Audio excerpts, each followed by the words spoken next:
इनसे हुई है जल्दी। हमें ज्वाइन किया है पाकिस्तान क्रिकेट टीम के साबिक कप्तान जनाब शाहिद आफरीदी साहब ने। शाहिद साहब अस्सलाम वालेकुम, बहुत बहुत शुक्रिया आपका। किस तरह से देखते हैं आप, फ़खर के रन्स आ रहे हैं? फ़खर के रन्स आ रहे हैं, शाहीन की विकेटें मिल रही हैं और लाहौर आपको इस वजह से ज़्यादा बेहतर नज़र आ रही है कि टॉप जो प्लेयर्स हैं वो अपना किरदार निभा रहे हैं।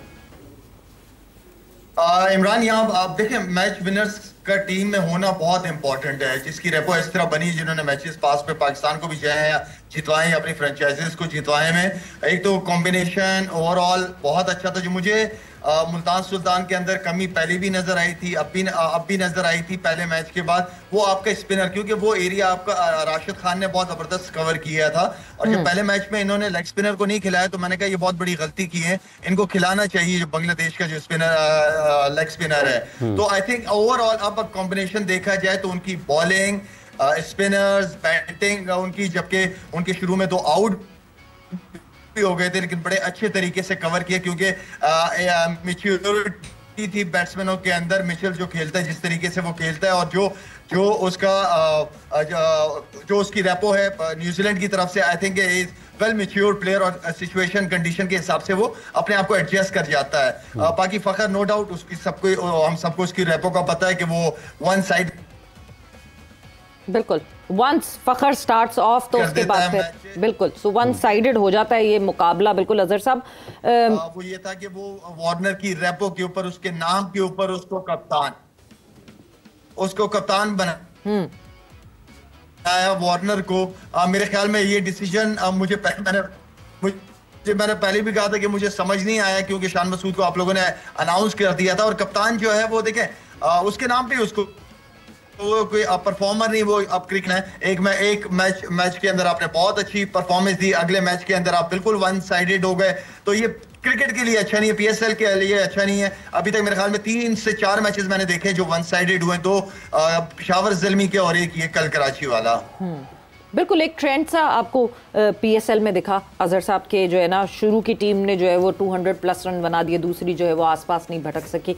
मगर जहां कराची किंग्स की बात हो रही है, ये एक क्या अक्सर लीग्स में क्या ये एक गलत फैसला होता है कि आप एक फॉरेन प्लेयर को अगर कप्तान बना देते हैं? एक तो आपके पास सिर्फ 4 स्लॉट होते हैं, तो एक स्लॉट तो आपने फंसा ही दिया कि वो कप्तान है तो खिलाना ही खिलाना है, चाहे उसकी फॉर्म है नहीं है फॉर्म।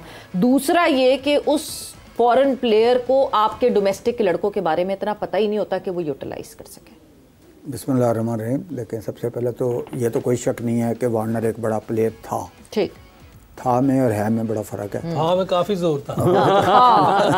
पे जोर दिया तो इसमें कोई शक नहीं है। और फरीदी साहब भी सही कह रहे हैं कि जो आदमी टीम को ही ना जानता हो या उसको पता ना हो, और एक तो मुझे लगता है उसने रिव्यू नहीं लिया शायद, जिसकी वजह से उसको आउट दिया गया। नंबर रिव्यू लिया था उसने, रिव्यू लिया, जाया करा दिया, एक जाया मैं खला करा।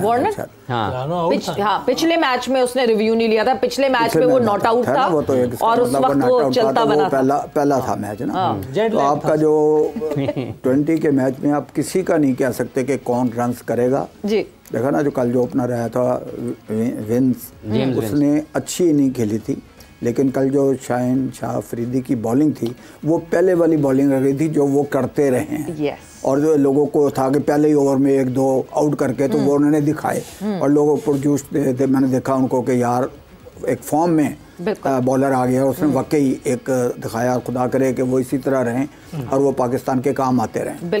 फ़खर जमां भी फॉर्म में आए। देखें इन मैचों में हार जीत तो बात की बात है, अगर आपने बहुत गौर किया होगा तो मेरा ख्याल है जितने फ्रेंचाइज के ऑनरों को परेशानी थी ना चेहरे पे, उतनी खिलाड़ियों को नहीं थी। क्योंकि मैं लाहौर के अंदर के ऑनर को भी देख रहा था और कराची वालों को भी देख रहा था, वो परेशानी वहाँ उसमें ज़्यादा थी। तो ये अभी तो हिस्सा हैं और क्वार्टर फाइनल तक जाके सही स्टेजेस पता लगेगी कौन कहाँ पहुँचता है। लेकिन उसी में प्लेयर अब जो कॉन्फिडेंस है, जो आदमी 100 करता है अगले दिन वो 0 करता है। और ये गेम ऑफ अनसर्टनिटी है और रहेगी। क्रिकेट बाई चांस भी है और क्रिकेट बाई चांस ही रहेगी। तो एक दिन बहुत अच्छा खेलना, अब फ़खर ज़मान वही बंदा है ना जो नहीं खेल रहा था काफ़ी अरसे से पाकिस्तान से, अब वो इस पोजीशन में आया कि हर बंदा अब सोचने पे तैयार होगा कि यार इसको खेलना चाहिए। नहीं खेलेगा तो आवाम को भी परेशानी होती, देखने वालों को भी परेशानी होती। तो क्रिकेट में ये चीज़ें अभी स्टार्ट के मैचेस हैं, जिस तरह 4-4, 3-3 मैचेस होंगे और क्वार्टर फाइनल की तरफ जाएंगे, हर बंदे को ये होगा कि यार अगर परफॉर्म नहीं करेंगे तो कहीं भी नहीं होंगे हम। तो हर बंदा ये कोशिश कर रहा है कि अपनी 100% देना। और कल मैं ख्याल अफरीदी साहब ने क्राउड का भी कहा था, मैं भी आज वही कहूँगा कि कराची में बिल्कुल एक काफ़ी हद तक वो वाला माहौल नहीं था जो एक 20 का होना चाहिए। जो भी हैं चाहे, लेकिन पुराने नाम, बड़े नाम क्रिकेट के हैं, और वैसे भी शौक़ होता है रात का 8 बजे का मैच है तो आपको जाना चाहिए और बकअप करना चाहिए, और हमारी लीग है उसको प्रमोट करना चाहिए मेरे लिहाज से। सर जैसे अभी जैदी साहब ने जिक्र किया है कि आप जब खेल रहे हैं क्रिकेट इस वक्त में, तो जैसे जैसे लीग आगे बढ़ेगी इसमें आपकी चीज़ें खुल सकती हैं, और पाकिस्तान के लिए ये बुनियादी तौर पर जो पाकिस्तान के प्लेयर्स हैं इनकी परफॉर्मेंस के ऊपर लोगों की ज़्यादा निगाह है। यहीं से आप समझते हैं कि नया किक भी मिल सकता है पाकिस्तान को इसके बाद PSL के? जी क्यों नहीं, इसमें आपको काफ़ी ऐसे लड़के नज़र आ रहे हैं कि जो पाकिस्तान टीम में आ सकते हैं, आराम से आ सकते हैं। शाहीन शाह अफरीदी की जो बॉलिंग नज़र आ रही है, वो जो ज़ई साहब ने कहा पहले वाली बॉलिंग नज़र आ रही है, तो ये बहुत अच्छा साइन है पाकिस्तान के लिए। अगर अफरीदी ऐसे ही बॉलिंग करता आगे भी पाकिस्तान के लिए भी, तो पाकिस्तान को पहले भी इसकी वजह से बहुत से मैच जीते हुए, क्योंकि पहले ओवर में 2 विकेटें उड़ा देता है। तो किसी भी टीम को अंडर प्रेशर लेने के लिए ऐसा ओवर हो जाए तो वो तो वैसे ही बुलडोजर हो जाती है। तो उसने इस मैच में भी, पिछले मैच में भी, दोनों मैचों में उसने जो जल्दी आउट किए हैं, अंडर प्रेशर आई दूसरी टीम। और बैटिंग में आप देखें साहबजादा फरहान, उसने बहुत ज़बरदस्त नॉक कर दी है पाकिस्तान की T20 टीम में आने के लिए। कर ही रहा है इतने टाइम से, कोई सुन ही नहीं रहा। साइम है, फ़खर ज़मान है, तो आपके पास ऐसे प्लेयर्स नज़र आ रहे हैं कि जो पाकिस्तान को आगे सर्व कर सकते हैं वाइट बॉल में, और जो अच्छी क्रिकेट खेल सकते हैं। अल्लाह करे जिस तरह यहाँ खेल रहे हैं आगे जाके भी वैसे ही खेलें, और इसके लिए आपको अपनी चीज़ों पे काम करते रहना पड़ेगा। इजी नहीं होना बिल्कुल। इस क्रिकेट में आप जहाँ इजी होते हैं ना, वहाँ आपको मुश्किल होती है। इनको चाहिए कि जिस तरह से परफॉर्मेंस दे रहे हैं और ज़्यादा मेहनत करें, और ज़्यादा फोकस हो, और ज़्यादा डिसिप्लिन हो। जैसे दुनिया के दूसरे बड़े प्लेयर जो 15-15, 20-20 साल खेलते हैं, परफॉर्मेंस दे रहे हैं। सचिन तेंदुलकर का नाम ऐसे ही नहीं बना हुआ। 22 साल उसने जिस डिसिप्लिन के साथ, फोकस और जिस तरह परफॉर्मेंस दे के खेला है, कभी ऐसा नहीं लगा कि उसको किसी फॉर्मेट में खेलते हुए पता लगा हुआ हमें कि यार इसको इस फॉर्मेट की मुश्किल हो रही। नहीं, वो अपने आप को वैसे ही एकदम कर लेता है। इसको कहते हैं स्विच ऑन और ऑफ करना। बिल्कुल। आप T20 खेल रहे हैं तो आपने T20 के मूड से खेलना है। वो लीग क्रिकेट खेला, इंटरनेशनल तो नहीं T20 खेला, लेकिन लीग क्रिकेट में वो अच्छा खेला है, जितना भी अपना IPL से खेला है, लेकिन वनडे और टेस्ट में आपके सामने उसके रिकॉर्ड है। तो हमें अपने प्लेयर्स को भी ये चाहिए, और हमें भी सबको ऐसी तैयारी इनको करवानी चाहिए, ऐसा उनको फीड करना चाहिए ताकि वो इंटरनेशनल लेवल पर जाके उनको प्रॉब्लम ना हो।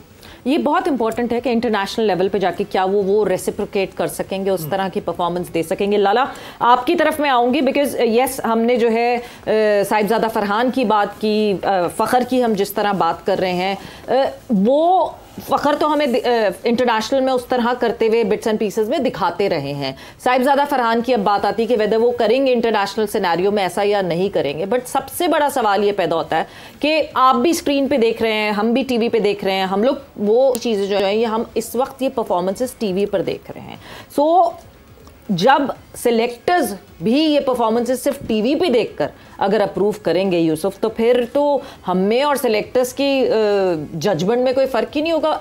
ऑन ग्राउंड अगर सिलेक्टर्स ना मौजूद हो, अलीमदार तो जो है वो ठीक है अंपायरिंग कर रहे हैं साथ साथ, मगर अगर सिलेक्टर्स को नहीं भेजा जाएगा ना, नेशनल T20 में भेजा गया सिलेक्टर्स को, डाली गई थी अर्जी सिलेक्टर्स की तरफ से और वो रिजेक्ट कर दी गई, उनसे कहा नहीं आपको फैसलाबाद जाने की जरूरत नहीं है, और फिर यहाँ जब PSL के मैचेस हो रहे हैं उस वक्त भी सिलेक्टर्स को मना कर दिया गया। सो लाला, कमिंग बैक टुवर्ड्स यू, अगर सिलेक्टर्स भी टीवी में बैठ के देखेंगे तो फर्क क्या पड़ेगा? फिर तो मतलब वो ग्राउंड रियलिटी तो उनको पता ही नहीं होगी।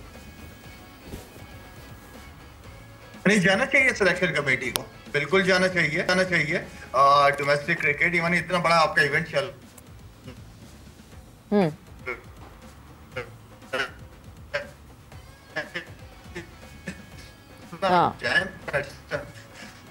नहीं लाला, गाड़ी आपको साइड पे पार्क करनी पड़ेगी, आवाज बिल्कुल नहीं आ रही आपकी, या तो आप गाड़ी रोक लें क्योंकि